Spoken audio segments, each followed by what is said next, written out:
கனமழை காரணமாக கோவை நொய்யல் ஆற்றில் கடும் வெள்ளப்பெருக்கு ஏற்பட்டுள்ளது. இது பற்றிய கூடுதல் தகவலை செய்தியாளர் குமார் வழங்கிட கேட்கலாம். குமார், வணக்கம்.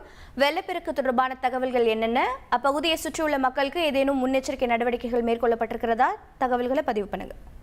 கோவை மேற்குமலை தொடர்ச்சி பகுதிகளில் கனமழை பெய்து வருவதன் காரணமாக திருவாணி நீர்பிடிப்பு பகுதியில் வெள்ளப்பெருக்கு ஏற்பட்டு கோவை குற்றாலம் அருவி நேற்று மூடப்பட்டது.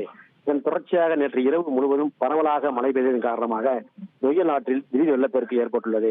கோவையின் மிக முக்கிய நதியாகவும் விவசாயிகள் வாழ்வாதாரமாக இருக்கும் நொய்யல் ஆற்றில் வெள்ளப்பெருக்கு ஏற்பட்டு தண்ணீர் வருவது குறித்து விவசாயிகள் மகிழ்ச்சி அடைந்துள்ளனர்.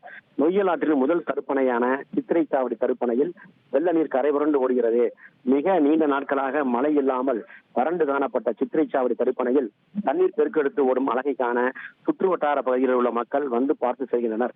நீரின் அளவு நேரத்திற்கு நேரம் அளவு அதிகரிப்பதால் அதை பாதுகாப்பை கருத்தில் கொண்டு தொண்டாமுத்தூர் போலீசார் சித்திரை சாவடி அணையில் பாதுகாப்பு பணியில் ஈடுபட்டு வருகின்றனர்.